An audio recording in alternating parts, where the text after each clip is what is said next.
Саламатсыздарбы, кадырлуу телекөрүүчүлөрүбүз. Бул Халва шоу теледолбоорунун жаңы чыгарылышы. Жананын алып баруучусу салт боюнча мен Сезим Имамадыева. Бүгүнкү биздин теледолбоорубузда мырзалардын ортосунда салгылаш болмокчу жана алар менен сиздерди тааныштырып кетели. Менин сол тарабымда бүгүн бир команда болуп, Бакыт Сейитбеков, радио алып баруучу, дубляж актеру жана Санжар Чубак уулу биздин ырчы мырзабыз жана баарыбызга белгилүү болгондой эле элдик ырчы аттуу сынагынын катышуучусу. Кош келиңиздер, кол чабуулар, колдоп коелу сиздерди. Бакыт мырза, сизге суроо узаткым келип жатат. Учурда биринчи кезекте сизди албетте үнүңүздү биз дубляж актеру катары Instagram оймолор баракчасында жакшы байкап калабыз. Жана каармандын ушул үнүн берүүдө, которууда дагы, актерлук ушундай дубляж аткарууда дагы өзгөчө ушундай каарманды сезүү керекпи? Сиздин тажрыйбаңызда ушул сезүү сезимдери кандай өтөт? Аны сезип же болбосо ошол каармандын кийимин кийип аласызбы? Же анын абалына кантип туш болуш керек? Мен делем ал жакта мындай опыт жок да негизичи. Мындай карай келгенде мындай бирisi ошол аткарганын көрүп туруп эле, анан ошого окшош туруп аткарабыз да. Бир жолу аткарганда чыкпайт, алчы бир 10-15 жолу аткарып анан чыгарчубыз да аягында. Азыр ал жакта иш боло элек негизи, бирок ошондой кылган аракет кылышыбыз учурда. Сүйүктүү ушундай ролуңуз болду беле? Үн аткарууда албетте. Сүйүктүү роль болгон, көп эле болгон. Ошолорду аткарып. Эгерде сыр болбосо, бир экөөсүн айта кетиңизчи. Кимдин үндөрүн? Бир экөөсү болгондо кимдин үндөрүн деле унутуп калдым негизичи. Көптөн бери байкай элекпиз да. Бир тасманын үзүндүсүн аткарганда болгон негизи. Бир кыз менен, мисалы, көп эле тааныйт болуш керек, Роза Рыспек менен аткарганбыз да. Албетте. Декабрионун ролун аткаргам ошол. Декаприонун үнүн аткарууга жаптı сизге. Эмесе сиздин жообуңузга рахмат. Санжар, сизге дагы албетте суроо узаткым келип жатат. Жакында эле элдик ырчы сынагы аяктады жана сынакка ошол катышуу тажрыйбасы тууралуу айта кетиңизчи. Саламатсыздарбы? Биринчиден Халва шоунун жалпы жамааты.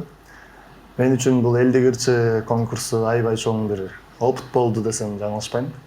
Бул конкурска башында 100дөн ашык адам келген кастингке. Бул конкурс 2 айдан ашыгыраак болду. 7 тур болду, 8-туру финал болду.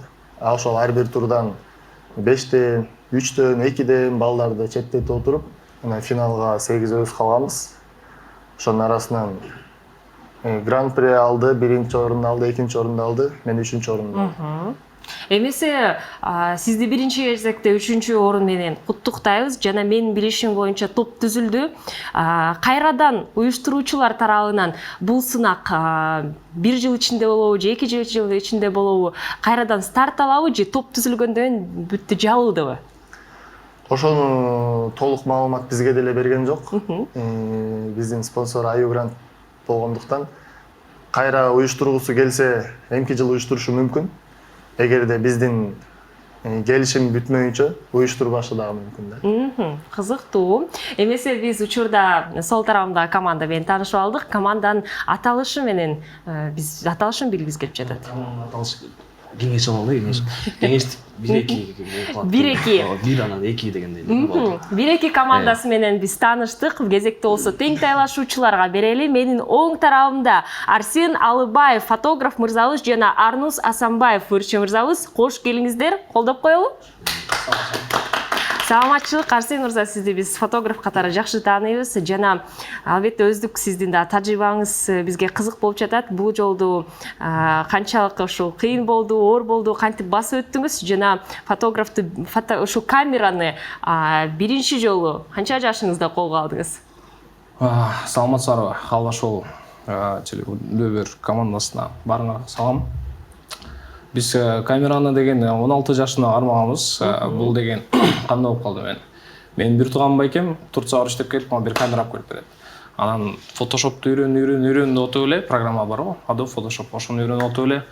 Аябай кызык болуп калып эле бир студияга кириш керек болуп, 16 жаштан баштап иштеп ушинтип алектенип келип атабыз. Сиздин ошо албетте жумуш жаатында айта кетиңизчи, профессионалдуу модельдер менен иштеген оңойраакпы же жөнөкөй эле адамдар мененби? Профессионалдуу модельдер менен. Эмне себептен? Анткени алар биринчиден убакытты экономдойт. Экинчиден айтпайт делесиң кандай тур деп. Үчүнчүдөн жөн эле сулуу. Эң сонун жооп болду. Эмесе Арнуш мырза, сизге дагы биз албетте бир нече суроолорубуз бар. 2022-жылы сиздин алгачкы клибиңиз чыкты, Жаным аттуу. Андан кийин дагыдан качан клиптер, ырлар чыгат деген суроону узаткым келип жатат. Биринчиден баарыңыздарга саламатсыздарбы? Assalamu алейкум. Урматтуу жамаат. Суроого жооп бере кетсем, 2022-жылы өзүм автордук ырым чыгардым. Дебюттук чыгармам десем болот. Өзүм калемиме таандык, сөз огону. Алдыда Кудай буйрса жакшы ниеттер бар. Дагы чыгарабыз, ушул жылы эми баштайбыз. Каверлерди эмес, авторлук ырларды күтөбүз, Ооба. Эң сонун. Эмесе Арсен, Арнус, сиздердин командаңыздардын аталышы кандай болот? Биз кеңештик, биздин командабыздын аты Эки дос. Эки дос.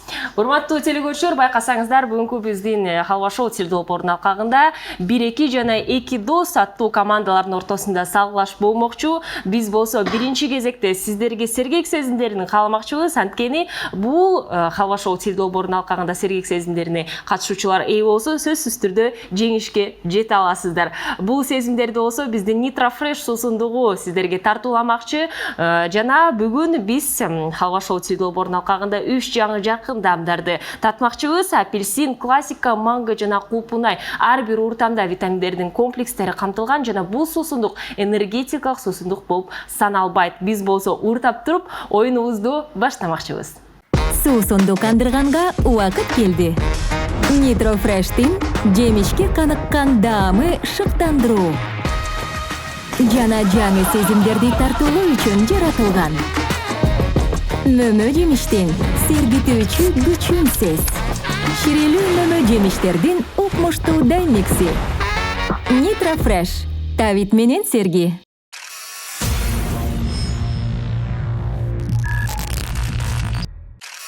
Биздин биринчи оюнубуз фейк же фейк эмес деп аталат. Бул оюндун маңызы реалдуу кабар менен жалган кабарды айырмалоо болуп саналат. Ар бир командага 3төн жаңылыкты биз даярдап койгонбуз. Алар дүйнө жүзүнөн жана Кыргызстандагы алынган жаңылыктар болушу ыктымал. Жана ойлонууга катышуучуларга 20 секунд убакыт берилет. Ким көбүрөөк туура жаңылыктарды тапса, бир халва балга ээ болмокчу. Бул оюнду ким биринчиден болуп баштап берет? Эки доспу же 1-2би? Бияка берели. Жаштарга берели деп жатасызбы? Эки дос командасы макулбузбу? Эмесе, эки дос командасы сиздер үчүн биринчи жаңылык. Эркек киши электросамокаттын жарылуусунан катуу күйүк алган. Бул чындыкпы же жалганбы? Чындык. Талкуулаңыздар. Питерде. Бир жума мурун. Уккансыз бул тууралуу. Кызыктуу. Дароо эле чындык деген жоопту кабыл аламын. Чындык деген жоопту кабыл алдым. Албетте бул чындык жана кайсыл жакта болгондугун дагы айта кеттиңиз, Арсен мырза. Мен бул тууралуу кыскача маалымат берип кетейин. Санкт-Петербургда электр самокаты сапар учурунда жарылып кеткен. Самокат тийип бара жаткан адамдын денесинин 20% күйгөн, сандын арткы беттери жана бели күйгөн. Ал шок абалында оорукананын күйүк реанимация бөлүмүнө жаткырылган. Азаматсыздар, кезекти болсо биз 1-2 командасын өрмөкчүбүз. Сиздер үчүн жаңылык. Түштүк Кореяда жүргүнчү учактын эшигин абада ачып салган. Чындык. Эч ойлонбостон. Чындык экен айтып. Бакыт мырзанын оюнун укпайбыз. Жок, чындык. Жакында эле келбеди. Дароо эле чындык ойлоп жатасыздар. Жооп. Авиакомпаниянын өкүлүнүн айтымында учак жерден 213 метр бийиктикте жүрүп, конууга жакындап калганда авариялыктын эшигинин ушу жанында отурган 30 жаштагы адам чындыгында эле эшикти ачып салган. Бул жүргүнчүлөрдү дүрбөлөңгө алып келген жана бардык дүйнө жүзүнө таралган жаңылыктардын бири болгон. Азаматсыздар. Салгылашуу катуу болот окшойт ойлоп жатамын. Келиңиздер, эки дос командасына кезекти берели. Сиздер үчүн жаңылык. Англиялык трансплантологдор бээни алмаштыруу операциясынын ийгиликтүү жазышкан. Операция 7 саатка созулган. Кандай деп ойлойсуздар? Кайра Англиялык трансплантологдор бээни алмаштыруу операциясынын ийгиликтүү жазышкан. Бул операция 7 саатка созулган. Жалган. эч ойлобостон талкуулабайсыздар дагы. Жалганды ойлоп жатасыздар. Мен транспортировка болгон эмес эч качан. Мен билбейм. Кандай деп ойлойсуздар? Каместим эч качан андайда. Болушу да мүмкүн эмес. Арысызда Асамекеге сиз кошулам. кошуласыз, Фейк деген жоопту кабыл алдым. Жооп. Ме организм менен өтө көп сандагы нерв жипкичтери жана өткөргүчтөр менен байланышкан. Алардын көбү жүлүн аркылуу өтөт. Бирок мээнин жана жүлүндүн бузулган кыйчалаш өткөн нерв жиптери келечекте дээрлик калыбына келбейт. Албетте бул фейк жаңылык, азаматсыздар. Дароо эле эч ойлонбостон байкасаңыздар, Арсен мырза бул жаңылыкты фейк деп атап кетти. Кезекти болсо биз 1-2 командасын эребиз. Сиздер үчүн жаңылык. Түшүндө көргөн 8 жумуртка аялга укмуштуудай бай болууга жардам берген. Не болот дия? Айтчы, сен түш көрдүң белең ушундай жумуртка? Түш көргөн эмессиң, Фейк деп берели, сен эмне дейт? Фейк деп берет окшойсуң. Фейк деп ойлоп жатасыздар, кабыл ала берейин. Чындыкпы? Мен билбейм. Айтып берсем, мен анда фейк андай. Фейк деген жоопту кабыл алдым. Таиландтын 61 жаштагы тургуну Саманip Лукжай түшүнүн аркасында лотереядан укмуштуудай акча утуп алган. Бул чындык жаңылык болчу. Кантип деп ойлоп жатсаңыздар, The Tiger жазгандай аял түшүндө Кудайга курмандык чалыш үчүн 8 жумуртка жана күрүч алып келүүнү буйруган улгайган адамды көргөн. Ошондон кийин ал абдан бактылуу болот деп убада кылган. Бирок баары жөнөкөй эмес, байкасаңыздар. Лукжай түш ага сандарды айтып берет деп өзү чечиптир жана ал кары киши менен 9 жумуртка белгисин 0 деп билбейм эмне себептен ойлоптур. Ошол эле учурда сандын 8ге бөлүп коюптур. Анан аял түшүндө сандары бардык ушул лотереянын билетин сатып алып, джекпотту чапты деп айтсак болот. Анын утушу 12 миллион батты. Мындайча айтканда $350 000 түзгөн. Бул чындык жаңылык болчу. Эмеси эки дос командасы сиздер үчүн акыркы жаңылык. Киевте эркек киши мурунку аялынын төшүнүн жарымына сотко берген. Төшүнүн жарымына? Фейк го деп. Кайра туралап бересизби суроону? Киевте эркек киши мурунку аялынын төшүнүн жарымын сотко берди. Сотко төшүнүн жарымы. Аябай кыйын суроо экен, чын айтсам. Каныкүдө эле төшүнүн жарымына. Ооба. Аны ушул жерден сен айтчы. Фейк го деп. Фейк деп ойлоп Фейк жатасыз. ойлот аны. Бирок берип коет анчамызга. Төштү. Кайсыл жакта дейсиз? Киевте. Киевте, тем более Киев. Тем более Киев. Фейк. Фейк деген жоопту кабыл аламын. Бул чындык. Байкасаңыздар, бул тууралуу телекөрүүчүлөр арасында дагы маалыматты билгиси келип жатат деп ойлоп жатамын. Киевте мурунку жубайлар сот аркылуу аялдын төшүн бөлүшкөн. Ал киши ага операцияга кеткен акчанын жарымын кайтарып берүүнү талап кылган. Иш материалында белгиленгендей, ажырашкандан кийин ал киши мурунку аялынын төшүн чоңойтууга кеткен акчанын жарымын кайтарып берүүнү талап кылууда. Мама пластиканын баасы 6000 евро же болбосо 172.200 гривен болгон. Бул акча үй бүлөлүк бюджеттен алынган деп билдирди мырза. Чындык, дал дүйнө жүзүндө мындай учурлар кездешет экен. Кезекти биз 1-2 командасын эребиз. Сиздер үчүн акыркы жаңылык. Жапон математиктери укмуштуудай ачылыш жасашты. Алар 0-гө бөлө алышты. Математиканы акча үчүн айтпасаң болбой алчу. Бул фейк го эми.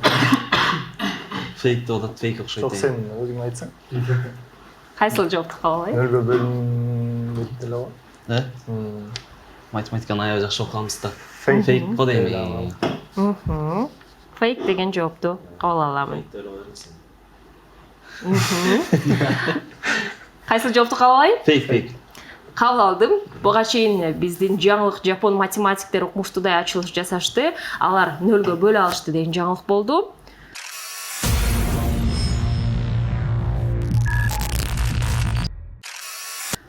нөлгө бөлүүгө болбойт. Албетте бул фейк жаңылык. Сиздер ойлонуп кеттиңиздер бир аз убакытка. Биз болсо оюнубузду жыйынтыктамакчыбыз. Фейк же фейк эмес оюнубузда 1-2 командасы 2 жаңылыкты туура тапты. Эки дос командасы дагы 2 жаңылыкты туура тапты. Азаматсыздар, бул оюнда достук жеңип кетти. Ошол себептен ар бир командага биз бирден хаба балдарды ыйгармакчыбыз. Кезекте болсо экинчи биздин оюнубузга беребиз. Аталышы Gimbal.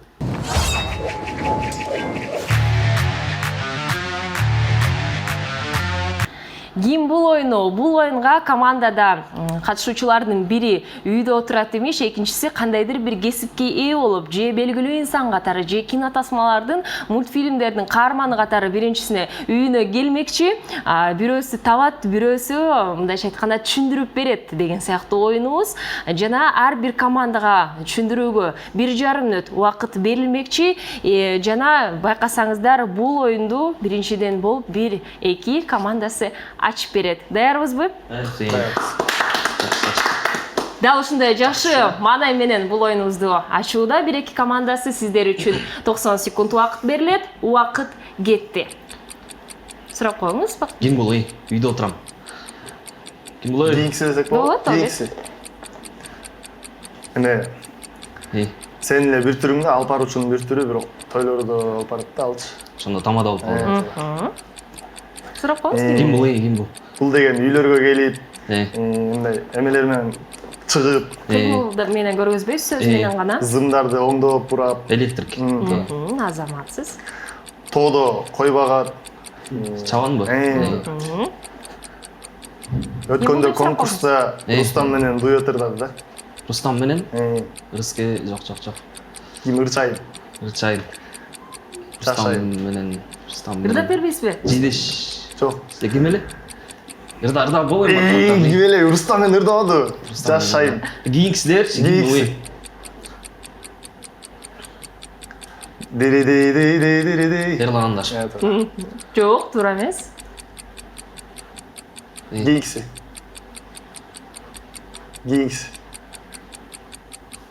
Бар өткөз. Кийинкиси. Качты. Сен экөөбүз да? Дос. Жок. Чоо жашайбыз го. Сен мен биякта, сен тиякта. Жатаканабы? Ошол не деп койчу эле? Не дейбиз биз? Биз эмебиз да вообще. Айтабыз го.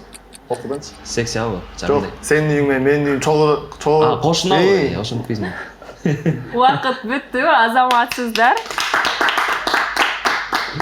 Ката кетирдиңиздер деп айта аламын. Бир жерде балким туура эмес ырдырдап койдуңузбу? Же Эрлан Андашев айтып кеттиңиз, бул Ильяз Андаш аттуу да. Адаштырып койдуңуздар. Эрлан Андаш деп окумокчу. Туура эмес окуп койдуңуздар. Туура окуганга аракеттениңиздер. Бул азыр экинчи командага жакшы ушундай мүмкүнчүлүк болмокчу. Кезекте болсо биз 2 дос командасына бермекчибиз.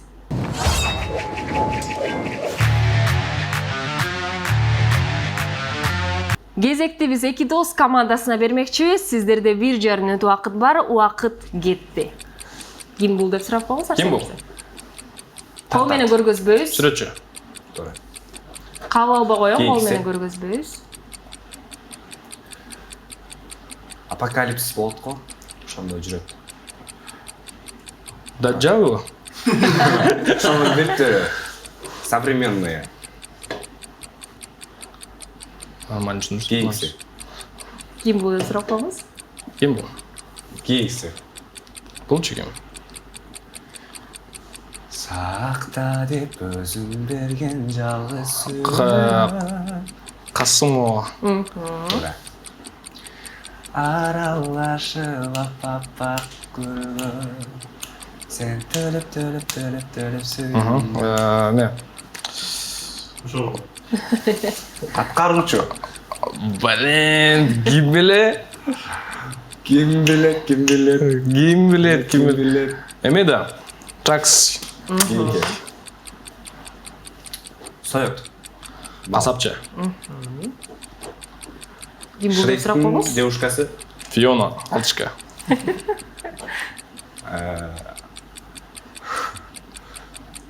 Жолдо тосон кызмат. Гай. Болбойт, тагы Болбойт, атап койдук. Кийинкиси сурана. Gimbal деп сурап коюңуздар сен. Gimbal. тоодо жүрөт да. Убакыт Эле бүтүп калды бүттү. Ооба. Убакытта азаматсыздар. Түшүндүрбөсөңүз дагы албетте биз сиздин үнүңүздү угуп алдык. Чыгармаларды албетте аткаруучуларын азаматсыздар. Эмесе биз болсо жыйынтыктаганга убакыт келди. Биринчиден болуп бул оюнду 1-2 командасы ачып берген жана сиздер 4 сөздү тапканга жетиштиңиздер. Колдоп коелу. Жана эки дос командасы болсо 5 сөздү туура тапты. 1 халва балды биз эки дос командасына кайрабыз. Жалпы жыйынтыктаганда 2-1 алдыда эки дос командасы келе жатат. 1-2 командасы чамданыңыздар, дагы бир нече оюндарыбыз бар. Азыр болсо биз достор менен байланыштуу оюнубузга өтмөкчүбүз. Аталышы Алло доске. Суу сонду кандырганга убакыт келди. Nitro Fresh'тин жемишке каныккан даамы шыктандыруу. Жана жаңы сезимдерди тартуулоо үчүн жаратылган. Мөмө жемиштин сергитүүчү күчүнсүз. Ширелүү мөмө жемиштердин укмуштуу даймикси. Nitro Fresh. Тавит менен Серги.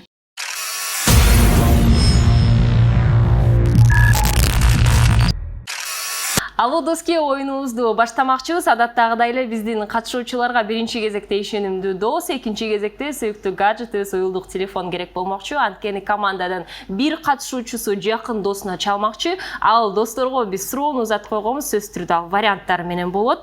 Жана эгерде катышуучулардын досу туура жооп узатса, команда сөзсүз түрдө бир халва балга ээ болмокчу. Эң негизги эрежелердин бири каршылаш команда контактлардын арасында достунун башкы тамгасын чечмекчи. Досуңуздардын аты дал ушул тамгадан башталышы керек. Биринчиден болуп бул оюнду эки дос командасы ачып бермекчи. Анан 1-2 командасы биринчи кезекте кайсыл тамганы бересиздер эки дос командасы? Ж тамгасын берем, Ж тамгасы берилүүдө. Дароо эле уюлдук телефонду алып кимиңиздер чаласыздар, Ж тамгасына досторду издеңиздер. Сала бересиз го? Карайын.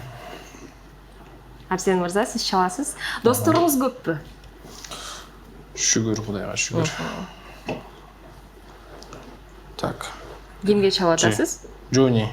Джони. Толук аты? Жаныбек. Жаныбекке чалып жатабыз. Динамикти өгүзүп, микрофонго жакыныраак кылыңыз. Эгерде Жаныбек мырза алгандан кийин дароо суроо экранда кетет. Алло, ассалам алейкум. Алейкум. Суроо кетти. Халва шоу программага жүрдүм эле. Дүйнөдө эң кичинекей аттын бийиктиги Асы 54 сантиметр. 30 секунд гана убакыт берилет, азыр 15 секунд калды. Дүйнөдөгү эң кичинекей аттын бийиктиги 54 сантиметр, 64 сантиметр, 44 сантиметр.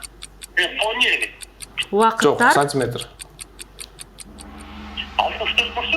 64, коштошобуз. 64. Макул, чоң рахмат. Арсен мырза, өзүңүз кандай деп ойлойсуз? Дүйнөдөгү эң кичинекей аттын бийиктиги канчаны түзөт? 54 го дейм. 54. Жок, 44. Кечтес. 44 өлүп жатасыз. Кызыктуу. Биз болсо Жаныбектин гана жообун кабыл алмакчыбыз. Мага кызыктуу болуп жаткан, балким катышуучулардын арасында туура жоопту билет. Эмесе туура жоопту чогуу билип коелу. Жаныбек мырза, эгерде бизди көрүп калсаңыз, сизге мен ысык салам жолдоп жатамын азыркы учурда. Жана да жоопту чогуу билип коелу. Дүйнөдөгү эң кичинекей аттын бийиктиги болгону Жаныбек мырза жаттап калыңыз, 44 сантиметр болот. Тилекке каршы туура жоопту Жаныбек мырза бизге узата алган жок. Кезекти болсо биз 1-2 командасына берели. Эки дос командасы 1-2ге кайсыл тамганы бересиздер? Бизге чейинкисин Д'лер коелу. Д тамгасы берилди. Кимге чаласыздар? Сандарды салат го дейм, салчы, сен салчы. Бул эмеде телефондо Д'дан баштап сохранить этилген керек да, сакталган. Бар беле биринчи я. Сиздин досуңузда көппү? Менин досторум көп.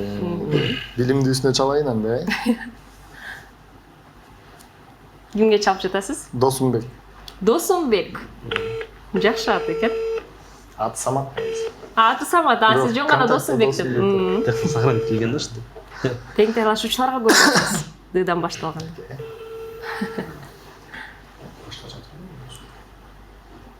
Алло. Ассалам алейкум. Алейкум ассалам. Эй, эмеде съемкада болчумун да, сага бир суроо берем, бак жооп бер, 30 эле секунд алышпай. Дүйнөдөгү эң оор аттын салмагы канча дейт? А варианты 1250 килограмм. Б варианты 1520 килограмм. В варианты 1340 килограмм. Так, Убакыттар Б вариант. Б Ооба. 1520. кабыл алабыз, коштошуп коюңуз. Сиз өзүңүз кандай деп ойлойсуз? Мен деле Б деп ойлойм. Макул сөз, Катышуучуларда барбы туура жоопту билген? Туура эле. 1520. Б эле го дейм. Б деп ойлоп жатасыздар. Биз болсо Самат мырзага дагы албетте салам жолдомокчубуз. Келиңиздер, туура жоопту билип коелу. Аттын расмий түрдө катталган максималдуу салмагы 1520 килограмм. Азаматсыздар, Самат мырза, өзгөчө сизге ыраазычылык. Бул Самсон аттуу айгыр болчу жана Алодоски оюнубуздун алкагында биз 1-2 командасына гана бир халва балды ыйгарабыз. Жыйынтыктаганда 2-2 кайрадан командалар барабар келе жатат. Эмесе кезекте болсо жаныбарлар менен байланыштуу оюнубузга өтмөкчүбүз. Жаныбарларды тап.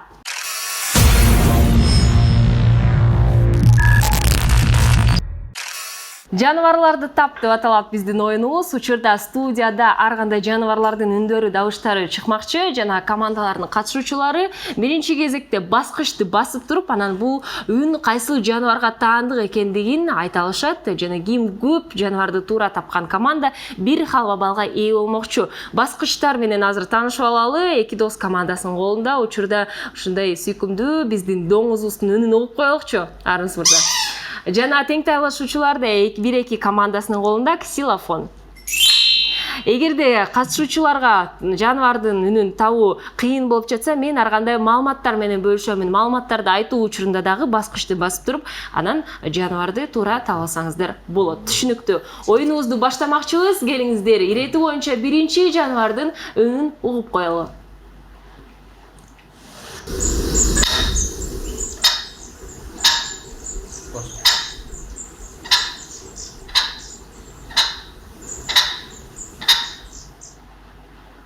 Жок.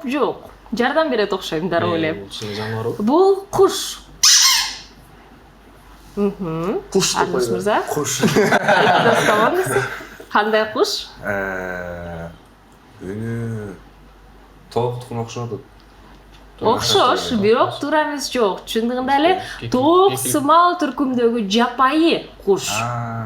Канаты кыска, алыс уча албайт. Моюну, тамагы ала канатынын учу ак болот. Куйругу узун. Башы көк жашыл, ак мойноктуу. Европада, Борбордук Азияда таралган. Суу жээктеринде, бадалдуу токой, камыш арасында күз-кыш мезгилинде топтошуп жашашат. Өсүмдүк уругу, мөмөсү, бүрү, майда умурткасыздар жана башка менен азыктанышат. Кыргызстанда 2 түрү жашайт. Тартып коерчи. Тартып коерейин. Кекилик эмеспи? Кекилик эмес. Баш. Фазан. Азаматсыздар, албетте, бул кыргоо, фазан. Аны биз сыналгынан байкай алабыз. Кезекти келиңиздер, экинчи жаныбарга берели.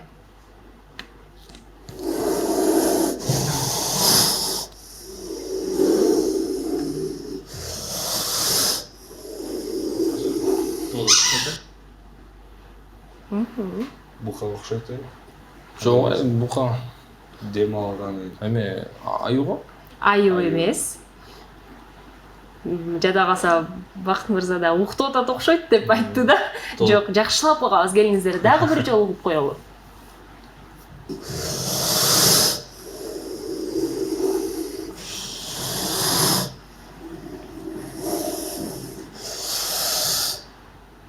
Мен жардам берет окшоймун. Бул жаныбарды, Жаныбар азыркы илимий классификацияда бир таксономикалык топко ээ эмес. Куландар тукумундагы кээ бир уулуу жыландардын салттуу аталышы. Бул жылан. Кайсы жылан экендигин табышыңыздар керек. Уулуу жыландарга кирет. анаконда эмес. Анаконда эмес. Алар Кобра. кобра албетте, азаматсыздар. Кезекте 3-чү жаныбарга берели.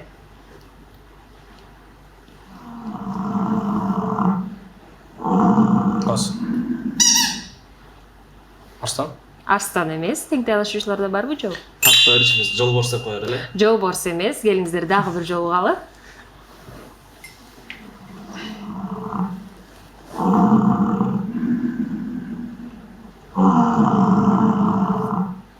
Аталышы боюнча оор жаныбарлардын бири болуп салат. Сиздерге дароо маалыматтар менен Бизон беришим. эмеспи?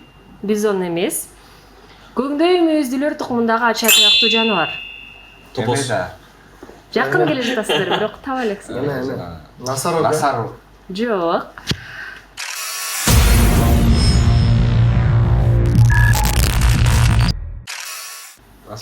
Көңдөй мүйүздүлөр тукумундагы ача туяктуу жаныбар дене узундугу 3,5 метр, бийиктиги 2 метрге чейин жетиши мүмкүн. Башы чоң, мүйүзү кыска, маңдайында көкүлү, эгинде сакалы, көкүрөгү менен жолунда жалы бар, өңү күрөң, өсүмдүктөр менен азыктанат, Европа токойлорунда көп кездешет. Азыр жапайы түрүндө кездешпейт жана кыргыз деп коем, кечирим сурайм. Кызыл китебинде катталган. Бул жерде. Топоз.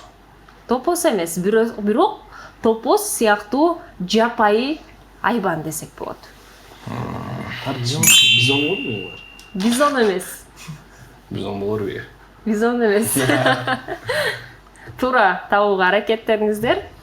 Кызыл китепте. 20-ооба кызыл китебинде катталган. 20-кылымдын башында коруктарга гана сакталып баштаган. Аны атайын өстүрүүчү жайларда, Беловежье чери токойунда, Корук жана башка жайларда азыркы учурда асырылат.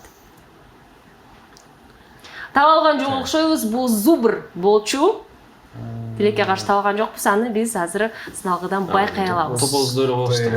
Топоз эмес, бул топоз сыяктуу жаныбарлардын кирмекчи, бирок өзгөчө зубр аттуу аталышына ээ. Эмесе 4-чү жаныбарга кезекти берели.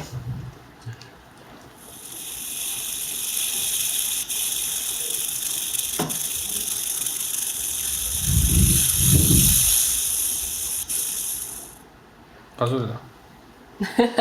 Сен баса берди. Жылан, шершень. Кандай жылан? Шершень деп айтылчу. Антип аталбайт бул жылан. Барбы? Жыландын так атын табышыңыздар керек. Сары жылан. Тең тайлашуучуларда жооп жок. Жылан тукумундагы бул дагы улуу жыландардын түркүмүнө кирмекчи. Жана байкасаңыздар, анын өзгөчө ушундай үн чыгарып жатат да. Анткени жалпы аталышы бул жыландын куйруктун аягында ушундай чарылдак болушунан келип чыгат да. Куйруктун учундагы ушундай термелүүдөн сегменттер кагылышканда өзгөчө үнүн чыгарат. Келиңиздер үнүн дагы бир жолу угуп койбойлу.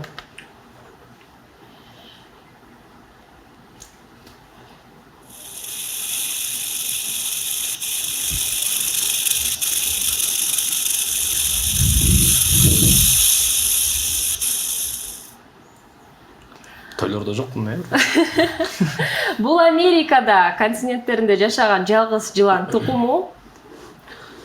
Буга чейин 224 түрү сүрөттөлгөн.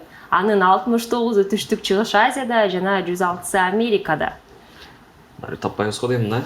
Кыйын окуп аткан кобра, анаконда, ананда. Дагы бир Дагы айырмачылыгы тууралуу айта кетейин. Бул жыландардын көздөрү менен таноолордун ортосунда жайгашкан ушу ысыкка сезгич эки чуңкурдун болушу менен айырмаланат да. Инфракызыл деп атап коюшат да. Анын чуңкурлары бар ушул. Баштанмасы? Баштангасын баштабы? Баштангасын айта албайм. Табалган жокпуз. Калдыркандуу жылан, гремучая змея деп атап коебуз, орусча айтканда тилекке каршы табалган жокпуз, аны байкай алабыз. Да, ушул куйругундагы ушул менен. Жок, бул шершень эмес. Келиңиздер акыркы жаныбарга кезекти берели.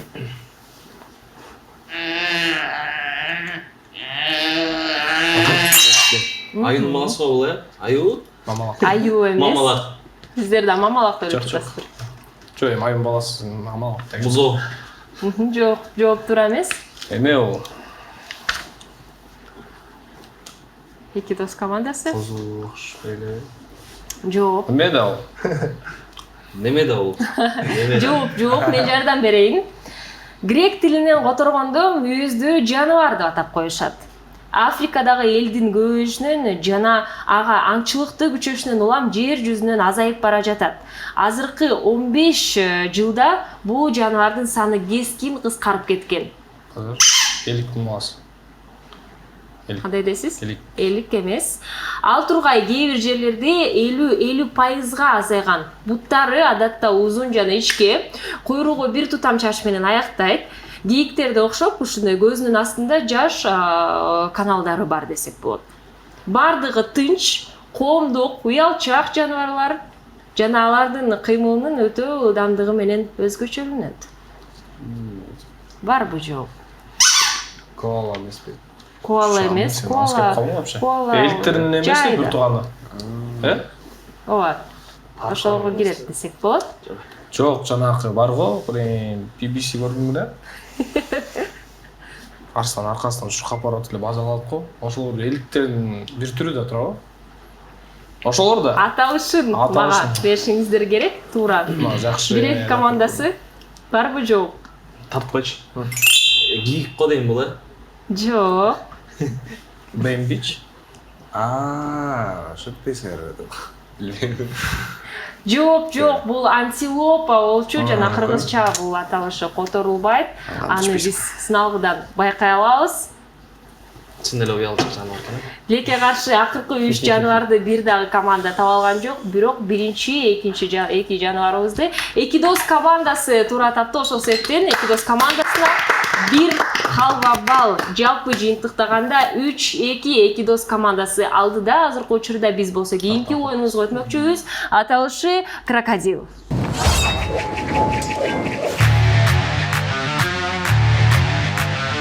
Крокодил оюну 1,5 мүнөттүн ичинде команда мүмкүн болушунча биздин экранда пайда болгон сөздөрдү табышы керек. Алар тамак аштар, жаныбарлар, белгилүү буюмдар болушу мүмкүн. Эң эле кызыктуусу катышуучулардын бири ал сөздөрдү кыймылы менен гана көргөзүүгө аракет салмакчы. Экинчиси болсо табат. Эгерде экранда пайда болгон сөздөрдүн арасында объект биздин студияда жайгашкан болсо, ага сөмөй менен же көз менен көргөзүүгө тыюу салынат. Жөн гана кыймыл менен көргөзүүгө аракет салыңыздар. Эгерде түшүндүрмө созулуп кетсе, кийинки сөзгө өтсөңүздөр болот, бирок жалпы ушул сандагы бар экенин эч унутпаңыздар. Бул оюндун биринчи кезекте бул оюнду 1-2 командасы ачып бермекчи. Сиздерде 90 секунд убакыт бар. Убакыт кетти. Анда эмесе отурабыз го. Үн чыгарбайбыз. Кабыл албай коёмун кийинки кезекте. Ошентиңиз. Сүйлө. Тамак. Нан. Мандарин, күрүч. Манты. Азаматсыз. Кийинки. Сүйлөнгө да болбойт да. Болбойт. Кийинки. Давай.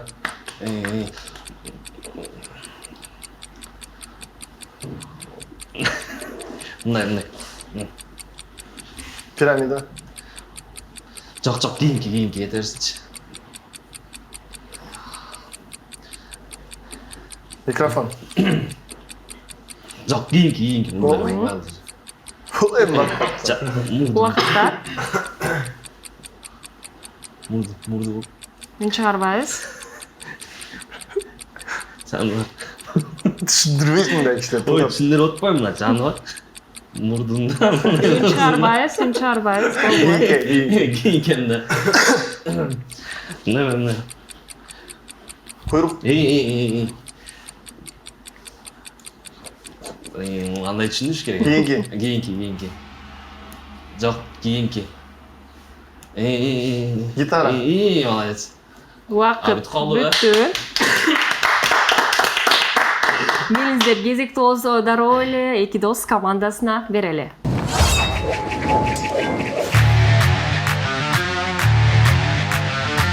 Кезекти биз эки дос командасына бердик. Сиздерде 1,5 мүнөт убакыт бар. Убакыт кетти. Травма. Жара, йод. Жара. Йод. Бинт. Кийинки. Болбоду я. Кийинки. Кийинки.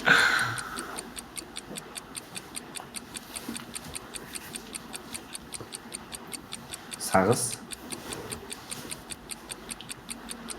Кийинки. Devam etmedi. Кийинки сөз суранууда.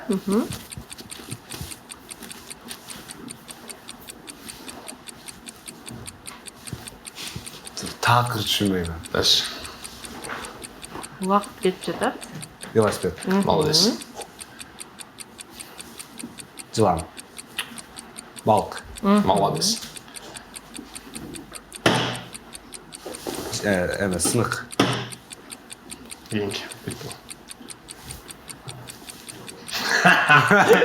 Тоо. Аракет кылыңыз. Hayır. Короз үндүк. Haydak. Başkası. Чөмүч. Молодец. Ловит вообще. Бадырак.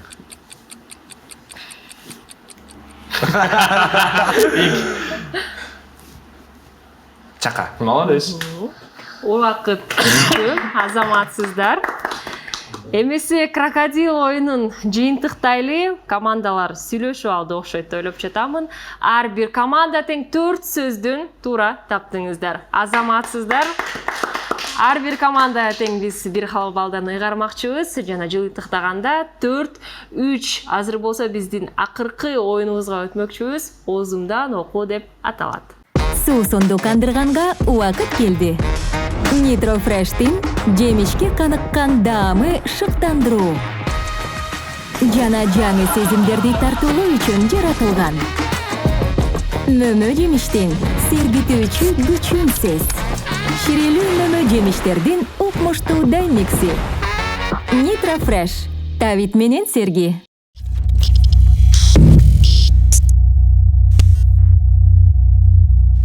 Оозумдан окуу оюну катышуучулардын бири наушник тагынып эч нерсени укпастан, экинчиси артикуляциянын жардамы менен биздин экрандагы сөздөрдү айтып бермекчи. Жана команда албетте бул сөздөрдү табышы керек. Сиздер байкагандай эле бул оюнду биринчиден болуп 2 дос командасы ачып бермекчи. Ар бир командага 1,5 мүнөт убакыт берилет. Армыс мырза, наушникти тагыныңыз. Жакшы түшүндүрүңүз.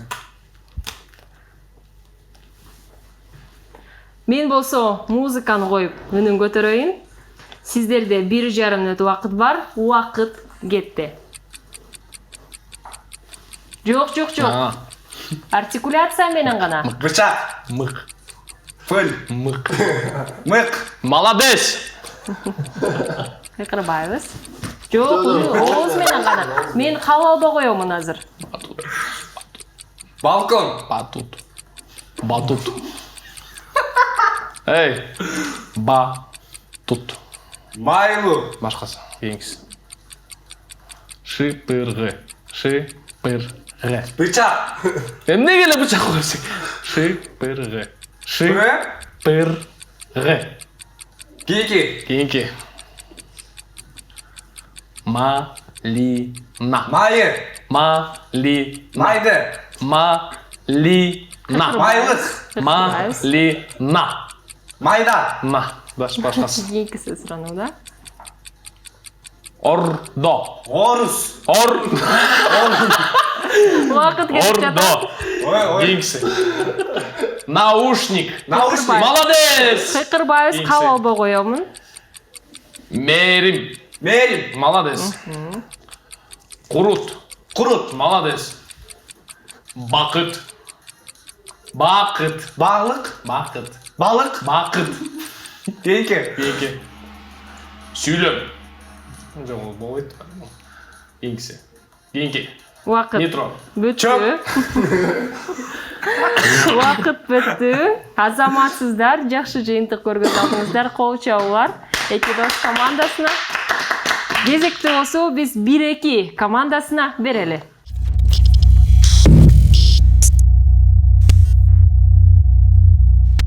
Кезекти биз 1-2 командасына бермекчибиз. Сиздер байкагандай эле даярдыкты көргөзүүдө. Биринчи кезекте музыканы коюп үнүн көтөрөлү. Сиздерде 1,5 мүнөт убакыт бар, убакыт кетти. Жыл. Чындык? Жыл. Жыл. Шыны? Жыл. Кийинки. Кийинки уну таппайт баары. Кийинки уну таппайт. Убакыт кетти. Аксакал. Асан? Аксакал. Аксакал. Аксакал? О, молодец. Тапты кийинки. Көргөзбөйбүз кыймыл менен. Кабыл албагыла. Каракол. Каракол? О, тапты. Кийинки. Уйку. Үкү? Түнкү? Жок. Уйку. Үкү? Жок. Үпү? Уйку. Бүтү? Уйку. Кийинки. Кулпунай. Жумшак? Нуртилек? Жок. Кулпунай. Көргөзбөйбүз. Кулпунай кет кийинки анда. Жок кийинки таппайтын бар. Жаным. Жардам? Жаным. Жаным? Тапты кийинки. Жок таппайтын бар кийинки. Оозуң чоң ачсаң? Жыл. Чындык? Жок. Жыл. Чын? Жок, жыл. Чын? Кийинки. Убакыт Нитро. бүттү. Нитро. Байкасаңыздар, Бакыт мырза, кийинки сөзгө аябай бат-баттан өткөнгө аракет кылдыңыз, бирок бул оюнда бардык сөздөр артикуляциядан көз каранды жана артикуляцияга ылайыкталган болуп жаралган. Эмесе биз болсо бул оюнду аяктамакчыбыз. Бир нече убакыттардан кийин кайсыл команда оюнда жана жалпы биздин Халва шоу теледолбооруна жеңип кеткендигин чогуу билмекчибиз. Бизден эч алыстабай туруңуздар. Эмеси жыйынтыктоого убакыт келди. Биринчи кезекте узундан окуу оюнун жыйынтыктайлы. Биринчиден болуп бул оюнду эки дос командасы ачып берип, 4 сөздү туура тапты. Тең тайлашуучулар 1-2 командасы узундан окуу оюнунда 3 сөздү туура тапты. Бир халва балды биз эки дос командасына карабыз. Жалпы жыйынтыктаганда 5-3 эки дос командасы бүгүн жеңип кетти. Биздин дөмөрчүлөрдөн өзгөчө мындайча айтканда белектерди кабыл алып коюңуздар. Жана албетте 1-2 командасы активдүү катышканыңыздар үчүн дагы сиздерге кичинекей болсо дагы биздин белектер. Ушул үчүн эле келгенбиз. Эмеси ар бир командага ыраазычылык билдирим келип жатат жана телекөрүүчүлөр менен сиздерди дагы бир жолу тааныштырып кетели. Бүгүн 1-2 командасында Бакыт Сейитбеков жана Санжар Чубак уулу келип кетишти. Тең тайлашуучулар катары эки дос командасында Арсен Алыбаев жана Арнус Асанбаев. Ар бир катышуучуга мен учурда өзгөчө ыраазычылык билдирим келип жатат. Өздүк убактыңыздарды бөлүп бергениңиздерге чоң ыраазычылык жана эфир аркасында байкасак Арнус мырза өзгөчө аспапты ала келиптир. Жана азыр биздин эфирибизди толугу менен музыкалык жагымдуу нота менен аяктамакчыбыз. Эмесе бардык угармандарга, көрөрмандарга кечки бишкек деген чыгарма болсун. Келиңиздер. Кечки бишкек мен көргөн тагдырга болдуң себеп. Боз айланган көңүлдүн дартына жолуң керек, жолуң керек. Азыр кайда айтчы мага, бактка балкыган жан дүйнөм жалкыган жаным, жалындаган жараланган жүрөгүмдү сен аны билбейсиң, сен аны сезбейсиң, сен менде сүйбөйсүң жарым. Суктанып караганың, көңүлдү балап аяганың, андагы мамилиңди мен кимден таба аламын? ой басқан саналар ойбас түйінін жараладың балким жолуп мен айткым келет сага барып кеч келишке